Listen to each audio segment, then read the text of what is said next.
Olá, boa noite a todos. Sejam bem-vindos a mais uma edição do AI Summit Podcast. Eu sou o Muzi, sou o chairman do Instituto Valor.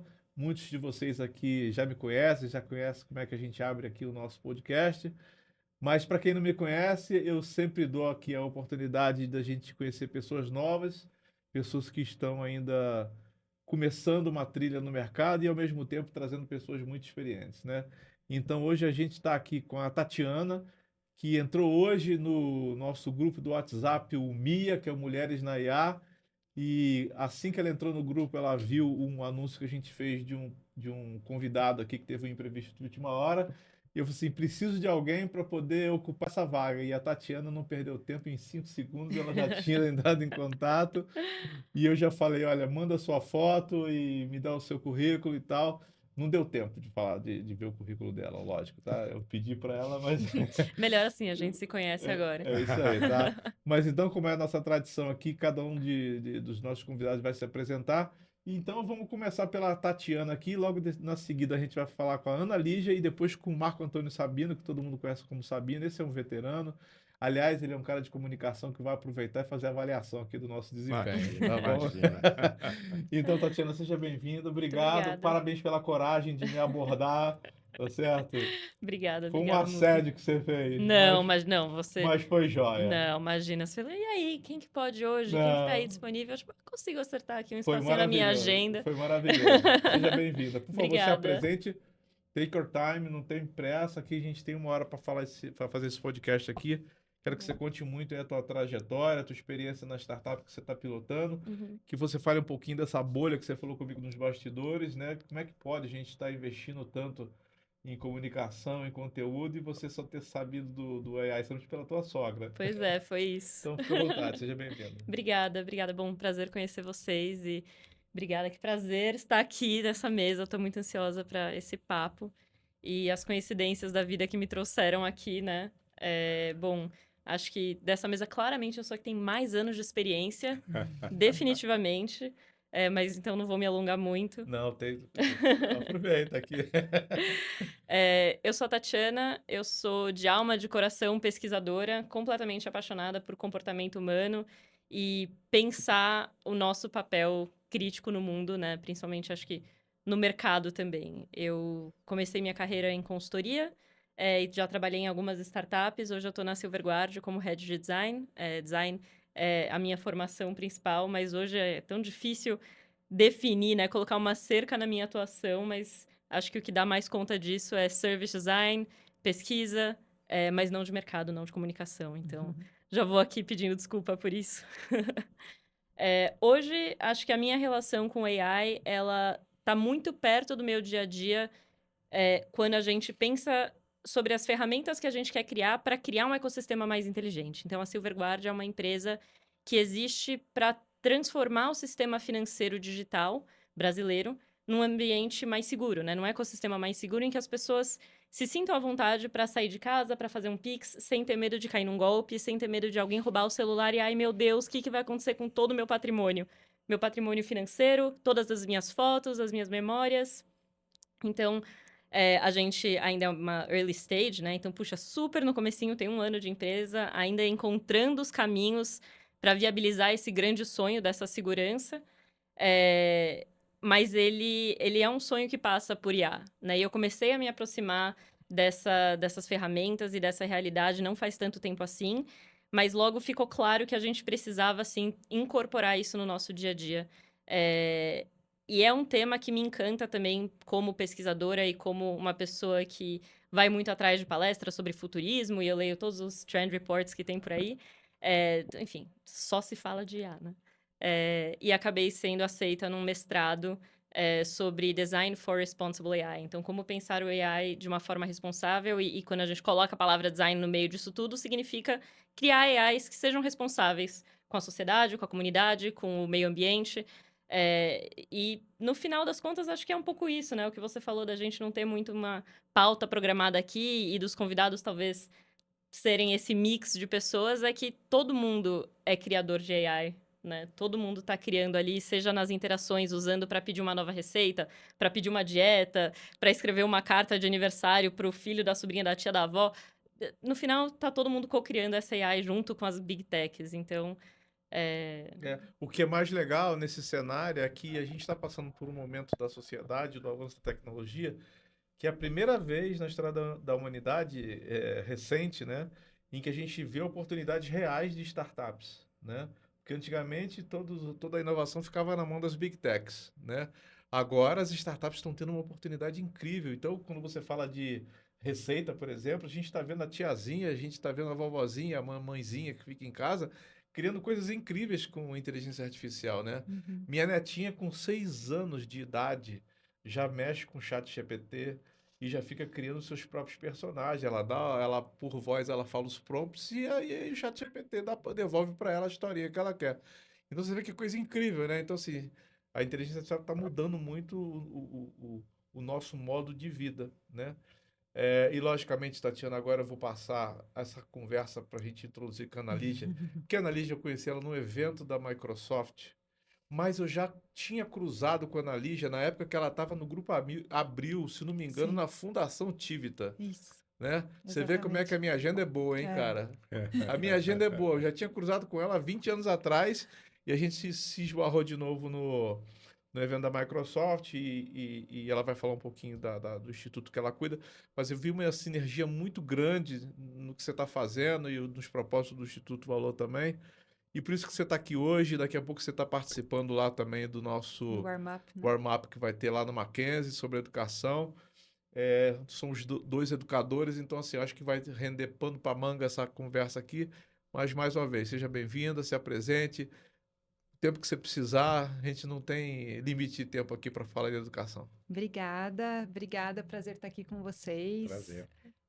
Eu sou Analise Scachetti, sou jornalista, sou pedagoga e CEO da Nova Escola. A Márcia Neto é minha conselheira, então muito nossa, bom olha isso, ouvir caraca. você falar do trabalho, né, da Silvergard, que eu aprendo muito com ela, então ótimo, é mais uma Maravilhosa. bolha aqui que se Olha forma, só. né?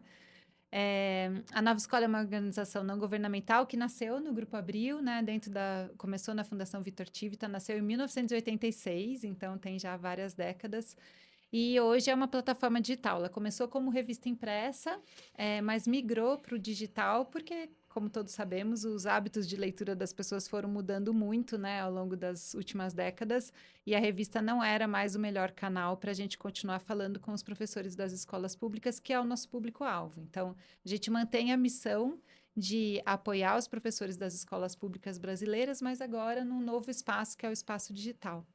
E eu estava no evento da Microsoft, porque a gente tem explorado bastante o uso de inteligência artificial para ampliar esse impacto do nosso trabalho junto aos professores, entender como que a gente pode produzir mais conteúdos mais regionalizados, mais adaptados para a necessidade de cada professor. Então, contei um pouco lá sobre isso, né? E acho que vai ser legal a gente conversar aqui.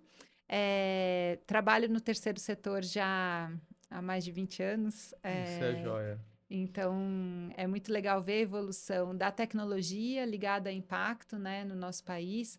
Acho que sim, como você falou, a inteligência artificial colabora para democratizar a produção de conteúdo, mas também toda tecnologia também exclui, né? Ela inclui de um lado, ela exclui de outros. Então, a gente vem tentando entender também como a nova escola, no nosso caso, pode ser um canal para que mais professores possam usar, possam se beneficiar do que a inteligência artificial tem a oferecer para eles, porque nem todos conseguem ser usuários sozinhos, né, de uma nova tecnologia, mas a gente pode estar entre esses usuários e a nova tecnologia. Então a gente tem explorado maneiras de fazer isso, vai ser legal contar e aprender com vocês Não sei também. se você teve a oportunidade de dar uma olhada nos outros podcasts que a gente fez, mas a educação é uma coisa impressionante, que ela é transversal a todas as conversas Eu que a vi que gente ela tem tá, em aqui. vários podcasts tem É isso é impressionante. educação e tal Porque coisa. a educação é a base da sociedade. Esse é o grande ponto nosso aqui, né? Uhum. E as discussões, elas têm lados opostos o tempo inteiro, né? Então, assim, tem o Jorge Musi, que tem uma visão de que a inteligência artificial pode aumentar o fosso que existe da educação pública e da educação privada, Uhum. né? Esse abismo, né? Sim, Por um outro lado, você tem lá aquela diretora da Microsoft, se não me engano, é a Vera, isso. né? que ela fala que não, que a inteligência artificial vai fazer com que essa distância diminua. Não sei. Porque eu, quando eu escrevo um prompt lá e se de propósito eu escrevo um prompt errado, ele sai errado, tá certo? Então, assim, eu acho que o letramento é uma coisa importante para a inteligência artificial e a gente tem pouco isso, né? Enfim, eu acho que essa discussão é muito legal, até porque a gente vai aproveitar que eu vou passar daqui a pouco essa bola para o Sabino, mas a gente tem um problema de educação no Brasil hoje que é um problema de nação, né? A gente não tem um programa de nação. A gente tem programas de governo, onde a prioridade da educação ela muda de acordo com o prefeito, de acordo com cada governador, de acordo com cada presidente. Então isso é muito ruim. E a gente tem uma educação básica muito ruim, tá? Então eu queria aproveitar, já que a gente está aqui nesse momento, de falar que, como eu não estou conseguindo fazer eco no governo do estado nem na prefeitura, que eu já ofereci para dar acesso ao AI Summit de graça para os professores, eu vou fazer isso através de você, tá? Ótimo. Então eu deixo registrado aqui que a gente vai estar abrindo para que os professores de escola pública possam participar do AI Summit de graça os 2 dias no online. Então você Muito bom. cuida da comunicação, Pode deixar. tá bom? Porque a gente tem que ter esse compromisso aqui, porque a educação mudou minha vida, né? De garoto pobre, de periferia, favelado, lá da mais alta pobreza, e eu consegui chegar a mudar o meu próprio destino através da educação. Então, eu acredito que a educação é transformadora. E aí, Marco, eu passo a bola para você, porque da vasta carreira que você tem, eu vou pulsar uma coisa que mais me importa hoje aqui, você pode depois, logicamente, falar do que você quiser, foi a tua passagem pelo governo, né? Que você teve de perto lá quando você trabalhava com o Bruno Covas, que Deus o tenha, né? E assim, eu acho que ele estava fazendo um bom trabalho. Não sei se eu de fora estou vendo algo diferente do que você viveu lá dentro, mas eu acho que tinha um caminho lá dentro, né? Então, você que não é um cara de IA, mas é um cara de comunicação e é um cara que teve dentro de governo e que sabe essas coisas que acontecem no dia a dia, então seu depoimento para a gente é muito importante. Legal. Bom, Jorge, obrigado pelo convite aí, prazer participar. Prazer para Tatiana, para Ana, um prazer estar aqui com vocês. Vou aprender sobre IA hoje. Eu sou um leitor voraz de tudo que sai sobre IA, mas não sou um especialista. Como jornalista, eu sou um grande generalista em tudo, É isso né? aí. Então a gente tenta dar palpite em tudo. Sabe fazer as perguntas certas. Ou não, né? A minha experiência, ela vem de 4 setores, né? Eu tive uma experiência longa, que foi o início da minha carreira em redação de grande imprensa, 10 anos de Globo, depois Revista Exame, Band, voltei para a Band hoje, né? Hoje sou comentarista e apresentador na Band. Tenho uma experiência corporativa, dirigindo a área de comunicação da Telefônica, né? Tenho uma experiência em agência de PR, que eu acho que é a minha experiência mais forte, né? Dirigindo aí, estou na 6ª agência em que eu estou dirigindo, algumas delas multinacionais, e tenho uma experiência que não é tão grande assim, apesar de ter acompanhado o mundo político, cobrindo política como repórter, como jornalista durante muito tempo, mas tive uma breve passagem ali de 2 anos e pouco durante o governo Bruno Covas, que foi o tempo que durou o governo Bruno Covas, né? Que foi muito interessante. Eu não tinha trabalhado em governo e tive essa oportunidade de trabalhar com um cara que era promissor, né? Do ponto de vista da política Sim. brasileira, era um nome promissor. Infelizmente, eu tive 2 experiências dessa. Eu espero que não seja comigo o problema, mas tive 2 experiências dessa. Eu trabalhei com o Bruno, que a gente acabou perdendo, e trabalhei com o Eduardo Campos, né? Que também foi um candidato a presidente. Outro fera também, né? Que a gente acabou perdendo. Mas foram as minhas 2 experiências mais próximas no mundo político. Muito, aprendi muito. E esse mundo Ele é dinâmico, do né? outro lado, ele é totalmente diferente do que a gente pode imaginar. Eu tinha uma posição muito crítica, muito dura de avaliação de governo, de política, quando eu trabalhava só como repórter. E do outro lado, pulando o muro, a gente vê que a gente apanha às vezes injustamente também, porque não é nada fácil ali daquele lado. E como é que foi essa transição do mundo privado para o mundo da política? O que você viu de real intenção de transformação? Eu sei que não deu tempo de fazer grandes transformações, mas o que de transformações reais você viu no propósito daquele governo? Olha, eu vi boas intenções, né? Mas, infelizmente, nem todas as boas intenções conseguem ser transformadas dentro de governo por N motivos. Os obstáculos são muitos, de orçamento até vontade política. mesmo que o administrador ali, que o titular da cadeira, como era o caso do Bruno, tenha boas intenções, e o Bruno era um político que se diferenciava exatamente por isso, porque as intenções eram reais de mudança, questões sociais. O Bruno sempre contava uma história que é muito interessante. O Bruno veio de Santos para São Paulo para fazer a faculdade de Direito lá com São Francisco. Foi meu calouro lá. Eu passei pelo Ah, Largo é? de São Francisco muito antes. O Bruno era bem mais jovem que eu. Mas o Bruno veio para estudar em São Paulo e certa noite, uma noite fria, inverno em São Paulo, ele volta de uma balada. O Bruno também gostava de uma balada, essa é a verdade. Voltava de uma balada e ele morava com o avô no Palácio dos Bandeirantes. O avô dele, todo mundo sabe, o Mário O Mário Covas, Covas. então governador, morava lá. E ele chega da balada muito tarde e vê o avô sentado na sala, depois de um dia de trabalho e tal, acordado. Ele fala, avô, o que você está fazendo aí essa hora? Falou, você consegue dormir com esse frio e as pessoas lá fora? Olha só. Né? Então, o Mário Covas tinha essa sensibilidade, o Bruno tinha essa sensibilidade social real. Agora, daí para conseguir efetivamente fazer alguma coisa, vai uma longa distância quando se trata de É. governo. A gente viu uma notícia circulando aí duas coisas que eu vou falar. Uma foi do governo, não sei se foi municipal ou do estadual, que quer implantar inteligência artificial nas escolas. Você pode falar melhor que Uhum. eu. E outro, só para antes de passar para a Tatiana aqui, uma opinião sua ou um comentário sobre como que a inteligência artificial impacta no jornalismo, porque um dos podcasts que teve aqui, a gente discutiu isso, né? O jornalista estava fazendo uma matéria de jornal e toda a introdução era um prompt. É, Quer dizer, como é que isso fica hoje eu, em eu acho dia? que por enquanto isso ainda é falsear o jornalismo. Essa é uma opinião muito pessoal. Eu acho que a gente vai caminhar para isso. Mas eu acho que o jornalista ainda não entende direito até onde ele pode usar de uma maneira legal a inteligência artificial. Acho que vai ser um processo. Mas você tem hoje, por exemplo, apresentador, né, que é inteligência artificial. Isso na Espanha já existe, está Sim. no ar, né, e em outros países também. Então eu acho que tem um processo aí que a gente está caminhando para aprender como usar da melhor forma. Mas a gente chega lá. E tem um fator também de segurança nisso tudo, né, Tatiana? Porque quando a gente está falando de inteligência artificial, a gente está falando de uma invasão de privacidade, de dados. E você falou de bolha, que para mim, isso para mim, tô curioso pra É, caramba, né? Eu acho que você podia explorar melhor isso, né? com certeza.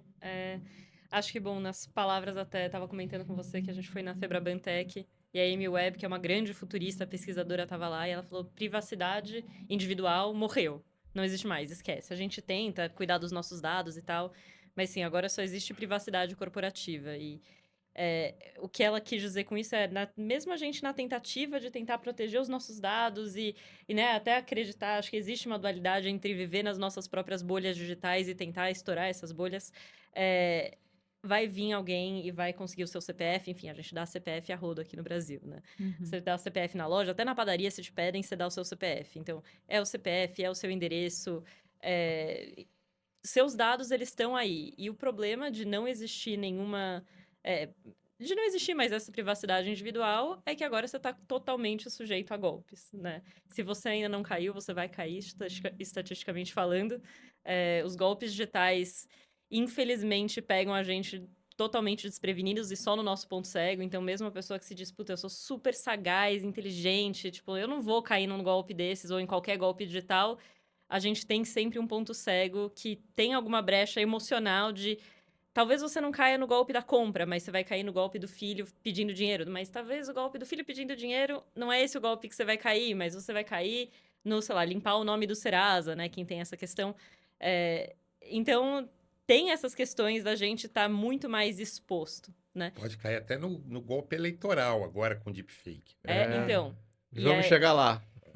AI entra justamente aí. Eu tô falando dos golpes de hoje, né? Quando a gente fala de AI, tem questão da imagem, questão da voz, do vídeo, das fake news, enfim. Aí Se tem... multiplica, né? Não só multiplica, a gente nem sabe aonde pode parar, né? Não, ela falou de uma questão do golpe, que é a parte emocional. Eu acho que isso é a grande fragilidade que a gente tem hoje, né? Uhum. Por uma coincidência muito grande, a minha mulher hoje chegou para mim e falou assim: Olha, recebi aqui um aplicativo do Serasa para poder saber se os seus dados vazaram.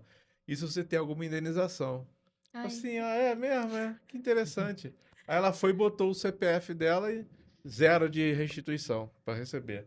Aí ela falou assim, posso botar o seu? Eu disse, claro que pode. Ela botou meu CPF e 17 mil de restituição. Eu falei assim, me dá um minutinho. Entrei no site do Serasa, não tinha nada a respeito disso. Nada, tá certo? E aí quando você vai conferir a URL, as pessoas não têm esse costume. Não tinha nada a ver com Serasa, tá certo?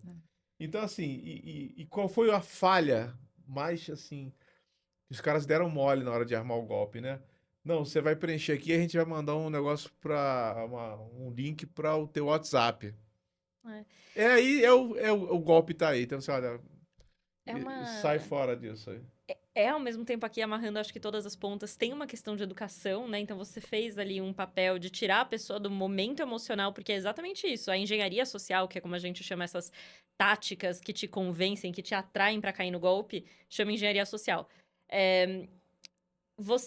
Quando a pessoa tá nesse momento da engenharia social, ela tá como se estivesse completamente cega, né? E ter uma pessoa do lado de fora para ajudar é sempre bom, mas como de fato a gente previne que a pessoa entre nesse lugar para começo de conversa, né? E acho que a educação ela passa muito por isso. Enfim, hoje os grandes fóruns quando a gente fala de prevenção à fraude, no final eu acho que é uma faca de dois gumes. Todo mundo quer culpar a educação, mas todo mundo acha que a educação é a grande bala de prata que vai salvar a sociedade civil dos golpes.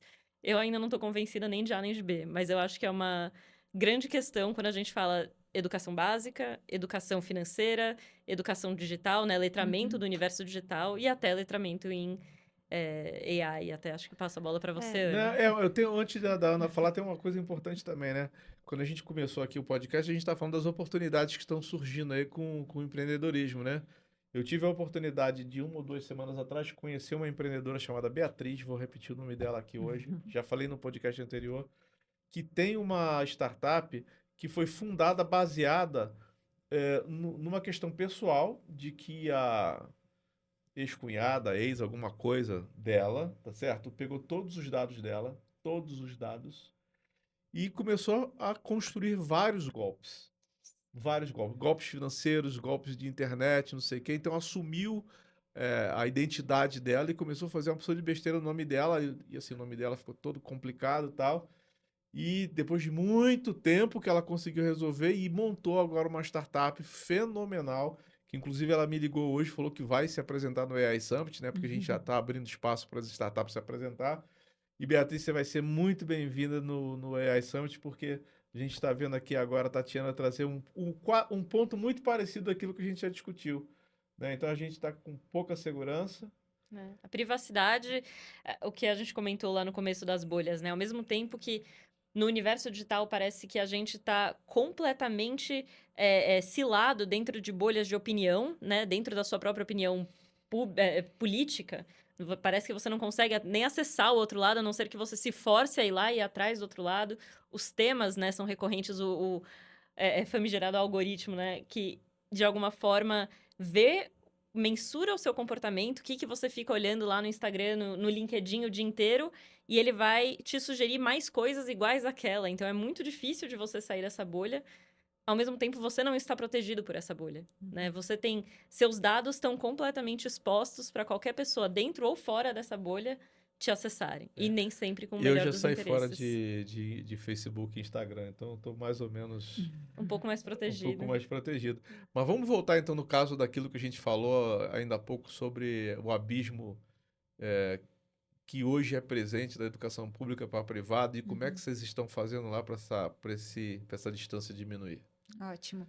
Acho que tem um aspecto que a Tati trouxe, né? É esperado que a escola ensine os estudantes a serem cidadãos ativos nessa sociedade. Então, quando a gente olha a Base Nacional Comum Curricular, que é a diretriz que serve tanto as escolas públicas como as escolas privadas, né? Ela indica as competências digitais que se deve aprender ao longo da vida escolar. E as competências gerais, elas falam sobre o respeito ao outro, mas também sobre a sua maneira de se expressar em sociedade, a sua capacidade de dialogar, né, de entender o outro, de compreender, de tirar suas dúvidas, de expor a sua opinião com respeito e também de navegar em Não em tá todo o funcionando. universo digital. Não está funcionando, né? Ainda temos muito tempo para É. conseguir alcançar isso tudo, né? Ainda tem um tanto de trabalho a ser feito. Mas sim, de navegar no mundo digital, e mesmo quando a gente fala de jornalismo, né? De conseguir identificar o que é uma notícia real, uma notícia falsa, o quanto todos os lados daquela informação estão contemplados ali naquela notícia, né? Então, isso tudo se aprende na escola. Você não aprende na escola só quais são as capitais dos estados brasileiros. Aliás, isso você nem precisa mais aprender na escola, Google porque já você te pode diz, né? perguntar para o Google, para o GPT, para qualquer um desses, né? Então, você tem que aprender na escola a conversar sobre os diferentes estados brasileiros, a entender as diferenças culturais dos estados brasileiros. Isso tudo você vai discutir, vai pesquisar, vai investigar na escola. E para que isso tudo esteja disponível tanto para os alunos das escolas públicas como das escolas particulares, um agente essencial para fazer isso acontecer é o professor, né? Então, no caso da Nova Escola, a gente foca no professor, em fortalecer o professor, em garantir que ele tenha os instrumentos necessários para colaborar para esse desenvolvimento integral dos estudantes, independentemente da escola em que esse professor esteja. Então, é esse indivíduo que faz a diferença que você quer, inclusive, reconhecer, né, com os ingressos para o AI Summit, mas que, infelizmente, a nossa sociedade ainda não aprendeu a valorizar o professor, né, a reconhecer o trabalho do professor. Então, a gente fala assim, isso é problema da educação, todo mundo acha que é problema da educação, mas quando vai valorizar o professor, ou reconhecer o professor, ou identificar o esforço do professor, ninguém Mas, faz, Ana, né, uma educação Exato. mágica. Mas, Ana, Exatamente.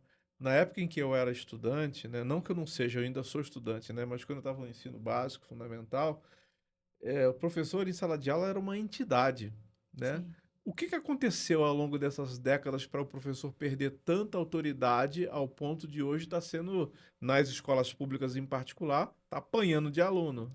Posso É, adicionar uma pergunta à Por sua pergunta? favor. Não sobre a credibilidade e reputação do professor aqui, eu também não entendo nada de educação, mas sou uma grande entusiasta.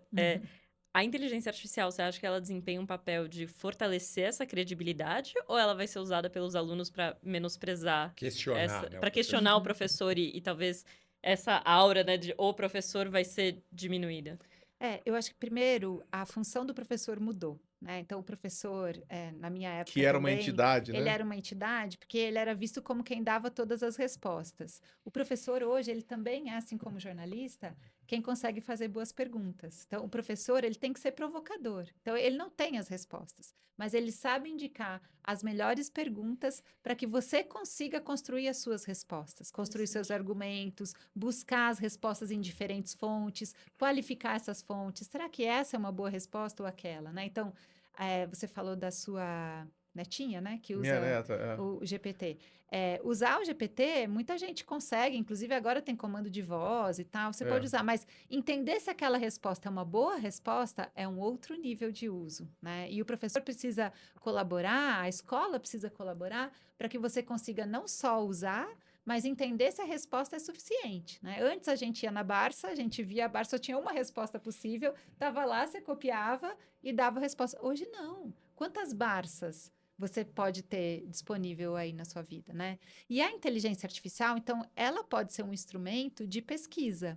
E o professor pode entender como é que ele usa ela, tanto para ele preparar melhores aulas, aulas mais diversificadas, aulas que tragam o mundo para esse aluno, né? Então, se o professor usar só na preparação da aula a tecnologia, seja inteligência artificial ou não, né? Qualquer tipo de tecnologia, isso já faz uma diferença muito grande, em comparação com o professor que vai usar, por exemplo, um único livro com uma única resposta, Barça. um único caminho, uma Barça, ou um único livro didático, né? Então, só sair desse único material para o universo que a tecnologia apresenta para esse professor de possibilidades, de diversidades, já é um grande salto. Se ele conseguir ter estrutura para utilizar isso com os alunos e colocar os alunos para dentro da escola, experimentar, se debater com a dificuldade de usar a tecnologia pela primeira vez, depois avaliar quais as respostas que ele obtém e tal, aí é um outro salto, né? Que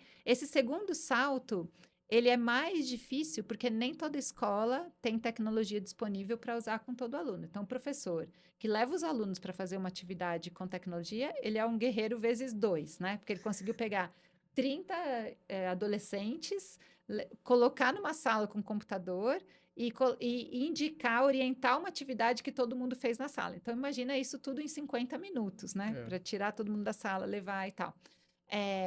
Mas então, o professor ele tem vários níveis de possibilidade de uso de tecnologia. Mas todas essas tecnologias deveriam, sim, estar no ambiente escolar, porque a escola é parte da sociedade. Se a sociedade está inserida digitalmente, a escola também precisa estar. Senão, você vai estar numa escola do passado. E a escola deveria te ajudar não só para o presente, como para o futuro, né? Porque a escola está te ajudando a ser um cidadão que vai agir nesse futuro de sociedade, né? Você falou da Secretaria de Educação, a Secretaria de Educação de São Paulo, do Estado de São Paulo, que está usando inteligência artificial para produzir os seus materiais didáticos, né? E é um uso que foi criticado, mas que é o uso básico que a gente faz de inteligência artificial, né? Eu preciso produzir algo, com inteligência artificial eu consigo produzir mais rápido e numa diversidade maior, uma quantidade maior, né? Então, é um uso super possível. O que acontece? Assim como quando você vai produzir um material impresso ou quando é um humano produzindo, você tem que aferir a qualidade daquilo. Então, não importa como você produziu, o que importa é que você tenha momentos de análise da qualidade, análise, no caso de material didático, inclusive, da correção, né? Do quanto aquele material... O segundo nível é humano ainda. Tem que ser humano, ou com o humano você pode criar maneiras de validar com a máquina também a qualidade do que está sendo produzido. Mas sim, tem que ter um nível humano. E o principal quem vai decidir se vai usar ou não é o professor. A autonomia do professor está dada. Dentro da sala de aula, ele vai resolver o que ele vai fazer, né? Seja um material produzido por outro humano, ou seja um material produzido por inteligência artificial, o que você consegue aumentar é o leque disponível para esse professor. Então, é isso que a gente faz também, né? Usar a inteligência artificial, usar especialistas humanos também, para ampliar o leque de possibilidades que esse professor tem. Para que ele, dentro da realidade da sala de aula dele, possa decidir o que faz mais sentido. Porque quem conhece aquelas 30 crianças, aqueles 30 adolescentes, é esse professor. Quem sabe em que nível que eles estão e qual que é o próximo passo que eles precisam dar, é esse professor. Mas a gente tem que oferecer para esse professor estrutura, criatividade, possibilidades, caminhos, para ele ter ali um menu de opções para usar. Imagina você ter 30 pessoinhas diferentes na sua frente, 30. Cada uma vindo de um lugar, cada uma com as suas especificidades, em níveis diferentes de aprendizagem, que passaram por essa pandemia que só piorou essa situação e a diferença, né, entre o nível de aprendizagem das crianças. Ali, esperando 4 horas que você seja esse mestre, né, que está ali no nosso ideal. É muita coisa. Então, o professor precisa matar muitos leões a cada dia, a cada aula que ele vai dar. É né? verdade. Bom, deixa eu fazer uma pensata só sobre isso, Uhum. você me dá uma licença, que é o seguinte, você viveu a época da mensagem, do conteúdo acima de tudo. A gente viveu a época do meio, somente quando surgiram as mídias eletrônicas. Né? Agora você mistura essas duas coisas. Fica difícil você estabelecer um limite entre o que é o meio e o que é a mensagem. As duas coisas são a mesma. Você é um meio, né? Você, para transmitir a mensagem, você depende de qual meio você está usando. As coisas, os conceitos hoje estão muito fluidos. Né? Bom, a gente já terminou aqui, então, o primeiro bloco. A discussão está maravilhosa. Eu acho que a gente vai precisar de 3 podcasts para tratar só desse tema. Então, a gente vai pedir um breve intervalo. Daqui a pouco a gente volta. Obrigado.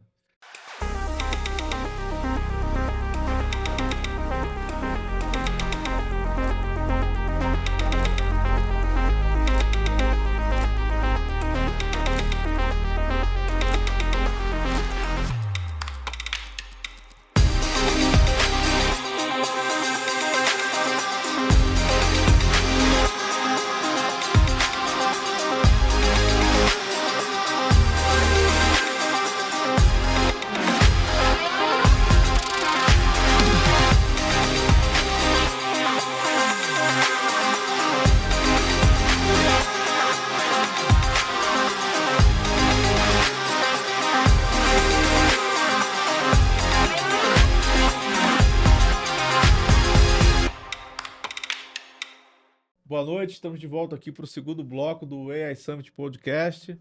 A gente terminou o bloco anterior com a Ana Lígia falando profundamente das mazelas que vive a educação. Eu tenho muito para falar sobre isso, gostaria de perguntar muito também sobre isso, mas a gente não vai conseguir fazer isso nesse podcast, nem nos outros, tá? A gente precisa de um congresso inteiro, a gente precisa de semanas, meses para poder discutir essa questão.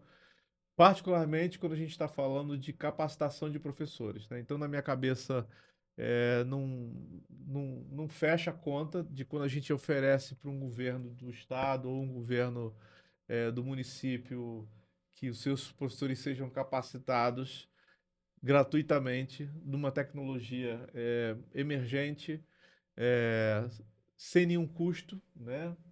De um ingresso que é caro, porque realmente para poder montar um congresso como a gente está montando, a gente está gastando muito dinheiro e, logicamente, essa conta tem que fechar e a conta só fecha quando o ingresso é um pouco mais elevado. Então, fica um recado aí para o nosso querido prefeito, nosso querido governador, que as portas do Instituto estão abertas para que vocês possam capacitar os professores. Eles precisam da ajuda de vocês. E aí, Sabino, entra num assunto que eu amo, que é política, né? Amo política, eu adoro política. Tem gente que não gosta de falar de política, né? Mas eu Mas a amo. gente precisa falar. A gente precisa falar, né?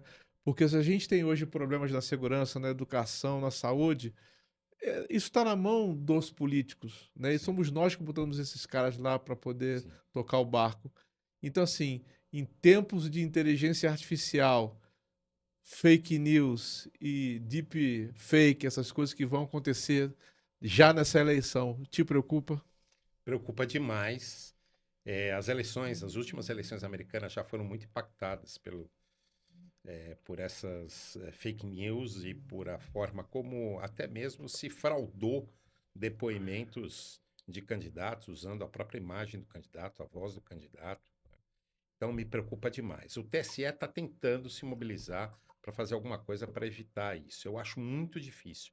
Eu acho que inevitavelmente vai acabar acontecendo de a gente ser impactado aí por notícias falsas, né?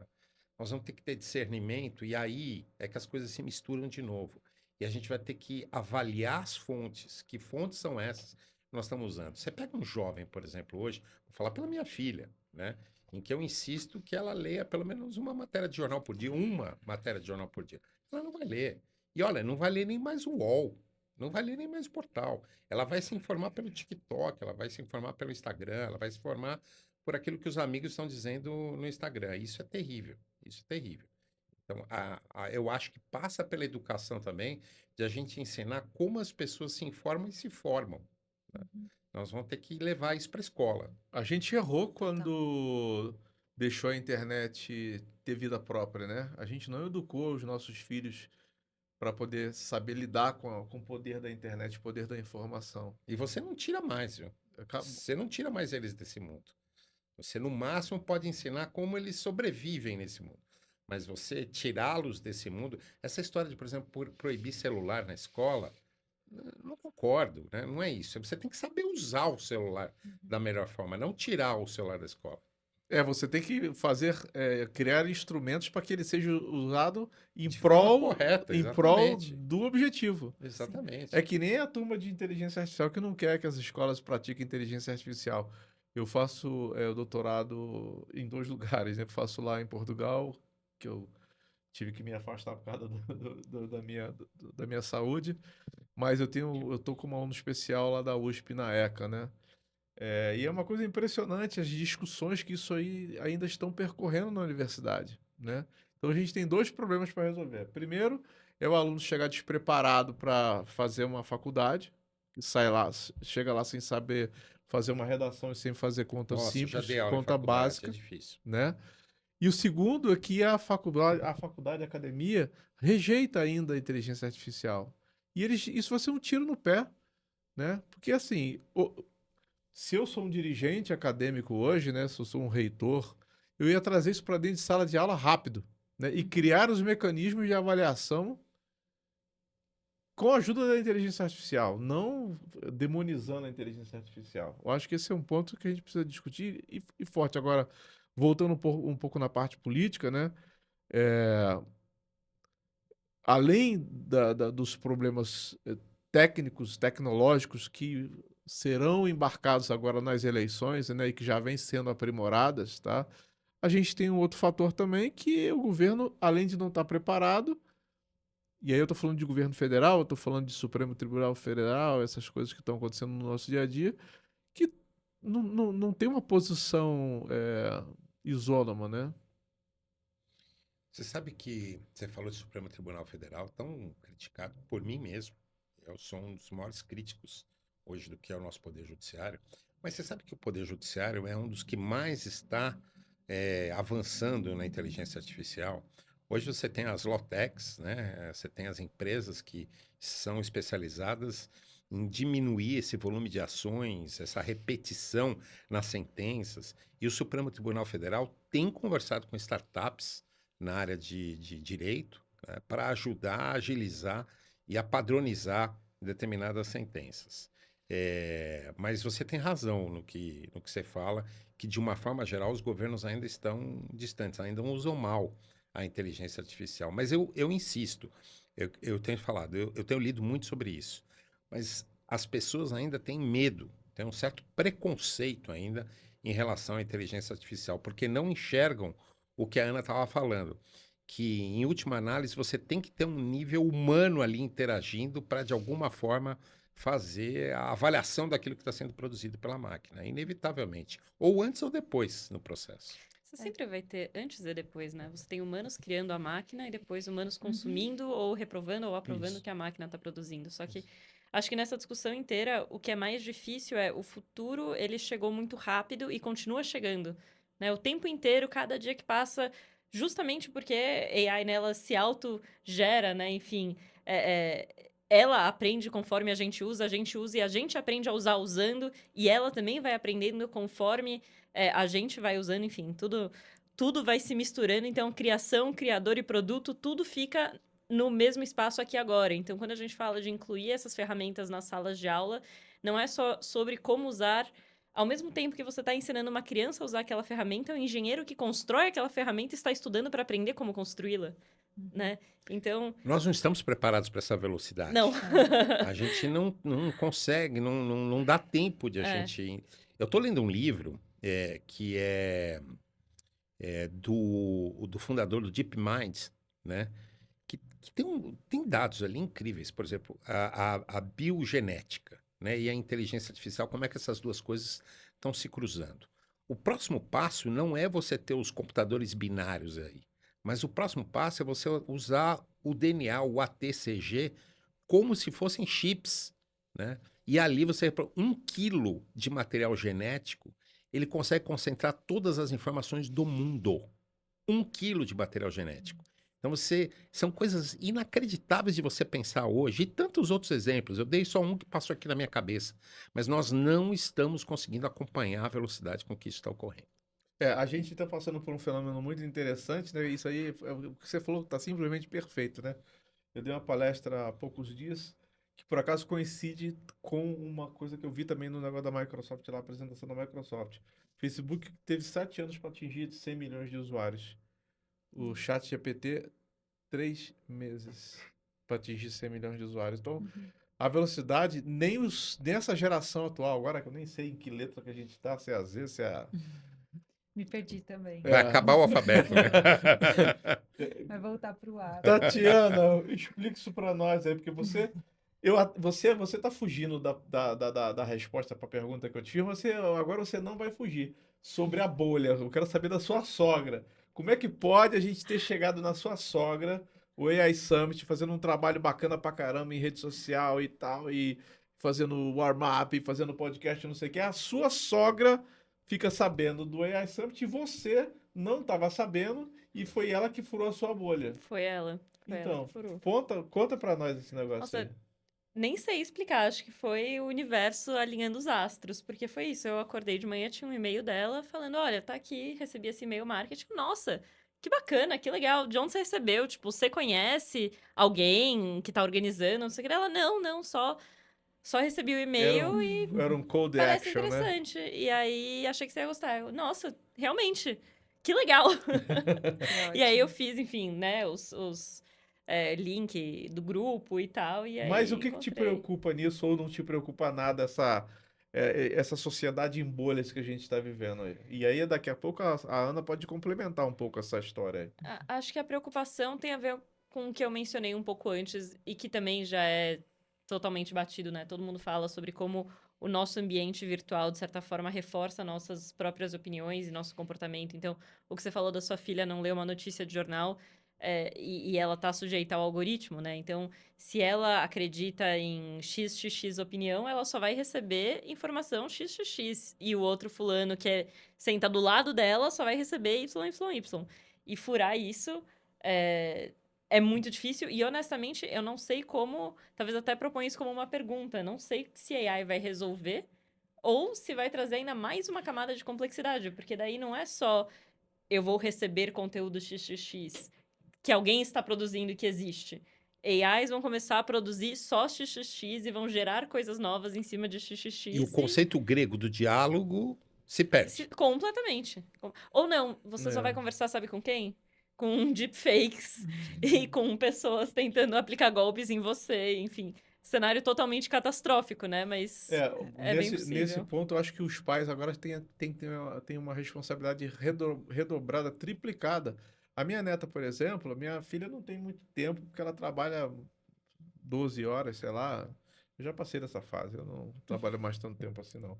Mas, é assim, então a minha neta passa muito tempo com a gente, né? A gente mora no mesmo prédio. E eu estou exercitando os neurônios da minha neta, tá?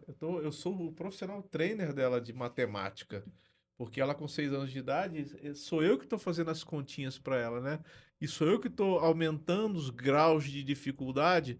E aí quando ela começa a contar nos dedinhos, assim, não, tem que ser, você tem que fazer de cabeça e tal. Então, assim, a evolução dela é exponencial, é impressionante.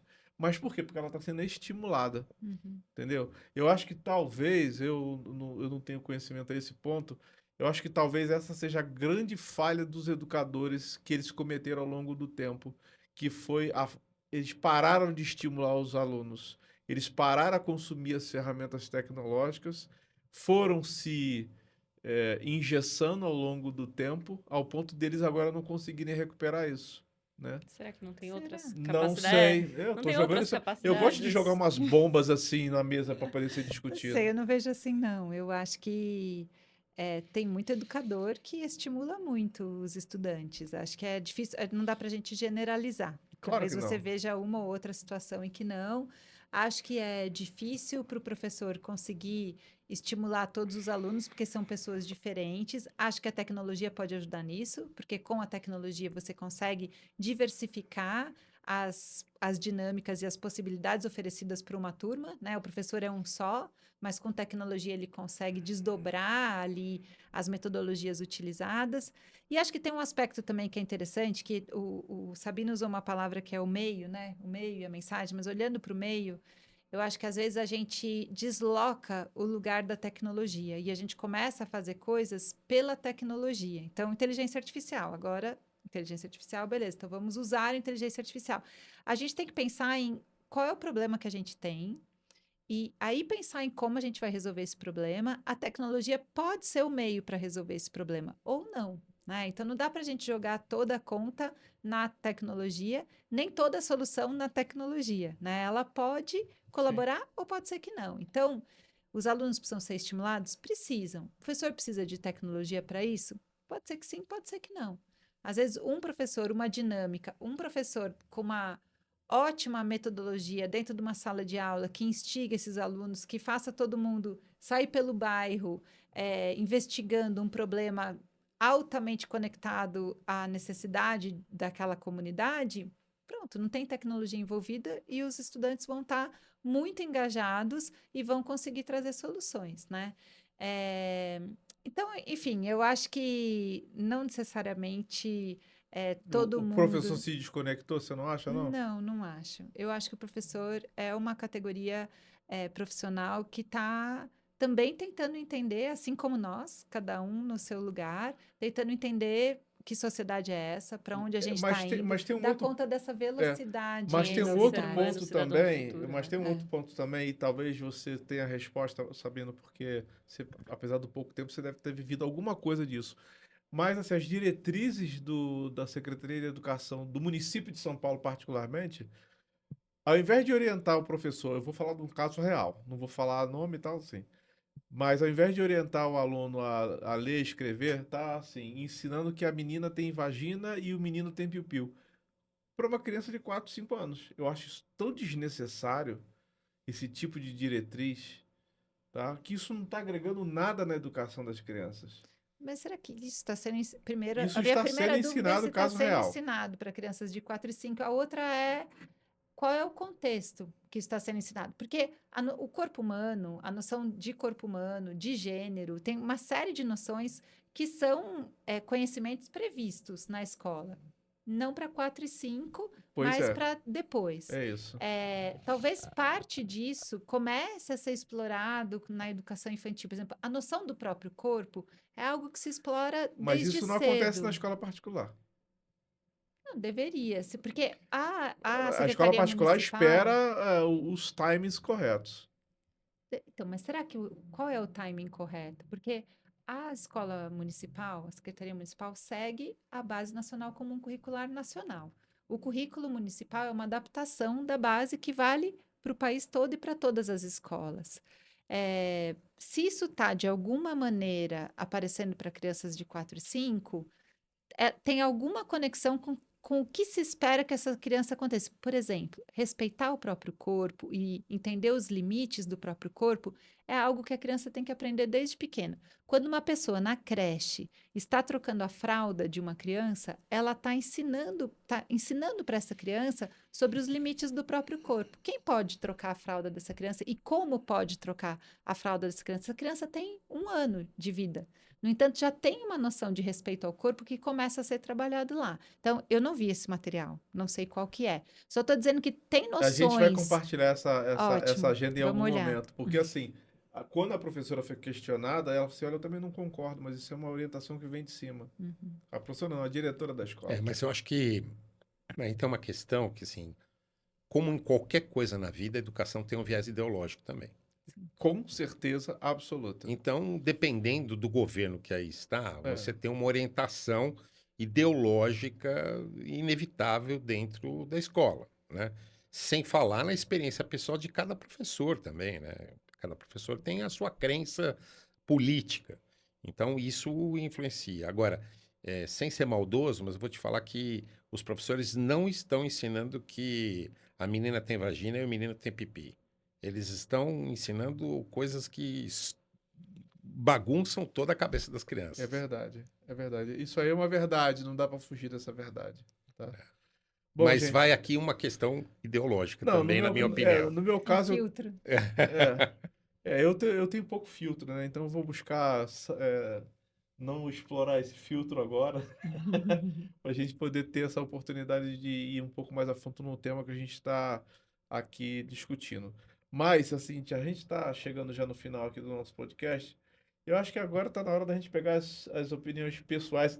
A Tatiana tá com a cara de assustada com essa Não, conversa. não, assustada não, imagina.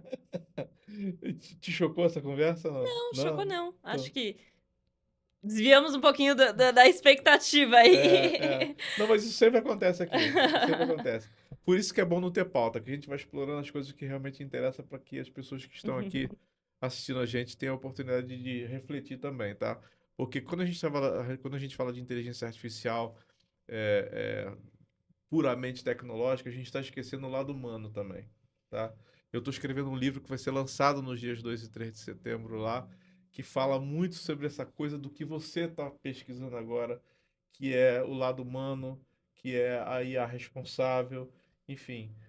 Para poder já ir finalizando esse bloco aqui, que a gente já está terminando o podcast, eu queria que você faça um pouquinho da tua pesquisa e de qual impacto que você espera que a tua pesquisa cause em todo esse ecossistema que está aí ao nosso redor e que está mudando a vida das pessoas. Está mudando a educação, está mudando uma série de coisas.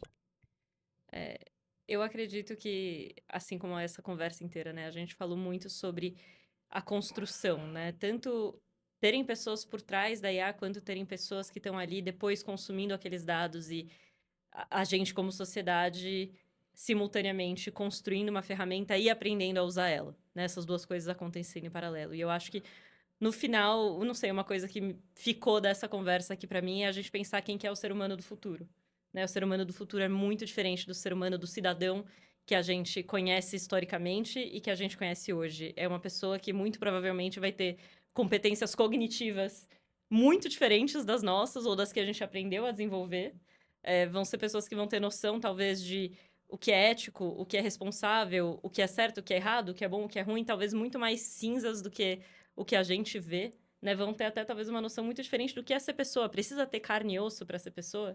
Precisa ter Olha, genitálias para meu ser Deus, pessoa? isso é muito É, profundo para eu o poder que é ser homem e refletir. o que é ser mulher vai talvez muito além disso, né? Eu acho que já tem Exato. anos que a gente está discutindo que ser homem e ser mulher não é ter uma genitália ou ter outra, né? São outras coisas. E eu acho que a inteligência artificial, ela pega todas essas discussões, sai do plano material, biológico e leva a gente para um outro nível. E acho que tem uma coisa que a gente não pode perder nessa confusão toda de falar de ferramenta, de escrever, não escrever, de o que está aprendendo na escola, que é, no final das contas, quando se trata de pessoas, a gente não pode esquecer a nossa humanidade, né? De tratar sempre as pessoas com respeito e lembrar que do outro lado da tela sempre tem também uma outra pessoa. Então, seja você criando um ad, né? Hoje a gente fala muito dos golpistas, que é a minha área, né? A gente criando propagandas falsas para enganar pessoas a comprarem uma coisa ou outra, não estão olhando para quem está do outro lado caindo nesses golpes, né? E acho que a minha expectativa é que esse ser humano do futuro, seja lá qual seja essa característica, não perca isso da humanidade. Bom, agora já que você começou, a gente vai terminar com você. Você conheceu o AI Summit há pouco tempo. Qual é a tua expectativa com o AI Summit, já que você vai participar, enfim, já que você já tá dentro da nossa bolha aqui. Que bom, fico Você saiu feliz de uma agora, bolha e entrei entrou em na bolha, outra. estou muito feliz de estar nessa bolha. Eu espero que tenham discussões que saiam do óbvio, saiam do raso. Acho que, cara, tem AI agora tá falando tudo para todo lado e todo mundo pode falar sobre AI porque já impactou a vida de todo mundo, mas que as pessoas que estejam no palco falando e também quem estiver na audiência ouvindo consiga levar para casa alguma reflexão um pouco mais profunda do que o que, não sei, do que o que tá por aí que a gente vê em todos os lugares e acho que hoje a gente conseguiu construir uma visão bem profunda, então Muito legal. algo assim. Muito legal. Serviu de ensaio, né, Ana, esse podcast Sim, aqui, hein? super, super. Pra Estou gente. ainda mais animada para o warm-up, para o evento, vai ser ótimo. E eu acho que vai ser muito interessante a gente pensar no papel de nós humanos, né, nessa criação incrível, nesse momento incrível que a gente está vivendo, mas lembrar que na frente das máquinas tem usuários, mas atrás das máquinas também tem pessoas como nós, né, que estão gerando, criando as regras e as oportunidades dessas novas tecnologias. Então, acho que vai ser um momento bacana da gente pensar nisso, na nossa responsabilidade, nas oportunidades que a gente tem também para criar tecnologias que sejam mais inclusivas, que de fato colaborem para que a sociedade tenha melhores oportunidades e todo mundo nessa sociedade, E né, pra tenha gente falar de melhores. placar aqui, né? Na tua opinião, em que bola está o nosso placar? A IA vai distanciar ainda mais ou vai aproximar mais no que diz respeito à educação? Eu acho que ela tem a oportunidade de aproximar, né? Ela tem a oportunidade de aproximar. O que vai acontecer vai depender do que a gente fizer com ela. Ainda está muito em construção, né? Tem muitas possibilidades na mesa. E só que a gente é parte da sociedade que está conduzindo isso. Pois Então, é. ela pode ser uma tecnologia mais excludente, que diminui o diálogo e o olhar para a diversidade, ou ela pode ampliar o olhar para a diversidade da nossa sociedade, para os conhecimentos que a gente tem, os diferentes conhecimentos, as diferentes perspectivas dessa sociedade, né? Então, acho que a gente tem que conseguir direcioná-la para Legal. isso. Sabino, terminando com você, você me fez uma pergunta quando você estava ainda em viagem, né? Quando eu estava te mandando no WhatsApp de madrugada. E você me fez algumas perguntas interessantes, né? Qual era o que que a gente tinha de diferente, né? Então eu vou te falar o que que a gente tem de diferente. A gente tem esse tipo de discussão aqui. A gente tem o podcast, a gente tem os warm-ups, a gente tem o MIA, que está incluindo as mulheres com o propósito de gerar emprego e gerar empreendedorismo feminino. São muitos os diferenciais que a gente está buscando se destacar no mercado. Mas você que está embarcando agora nessa junto comigo, o que você acha que está faltando ainda? O que a gente já tem já está claro, mas o que você acha que está faltando para a gente discutir e para a gente incluir nesse cenário? Eu acho que tem uma coisa fundamental que a gente vai ter que discutir, incluir em cada discussão que a gente tiver sobre inteligência artificial, que é um conceito, de novo, voltando aos filósofos gregos, que é ética. Eu acho que a gente vai ter que repensar toda a ética da sociedade moderna, nós vamos ter que rediscuti-la inteira, porque ela vai mudar completamente. Ela já está mudando. Então, eu acho que essa é uma discussão paralela que nós vamos ter que ter. Maravilha, então eu abordo bastante essa questão de ética no livro. Vou depois pedir para você fazer uma Legal. anotação lá. Gente, obrigado então pela participação de todos vocês, Obrigado. pelo tempo de Obrigada. vocês. Fiquei muito feliz de te conhecer, Tatiana. Prazer, Uma prazer mulher te conhecer ao corajosa, vivo. muito corajosa. Analise, a gente vai se encontrar em breve, Sim. né, no dia 1º de agosto. E Sabina, a gente tem muito o que conversar. Vamos Tá falar. bom? Meus amigos, muito obrigado. Foi um prazer estar com vocês mais uma noite aqui. Logicamente, quem vai. Tem gente aqui, o Marcelo fala assim: pô, você não pode falar boa noite, que vai ter gente que vai assistir durante o dia. Mas, olha, boa noite para você que está aqui, que está acompanhando a gente. Muito obrigado pela participação. E quando você assistir o nosso podcast, eu vou pela primeira vez pedir uma coisa para vocês: dá o joinha e aperta o sininho. Gente, um abraço para vocês e até lá.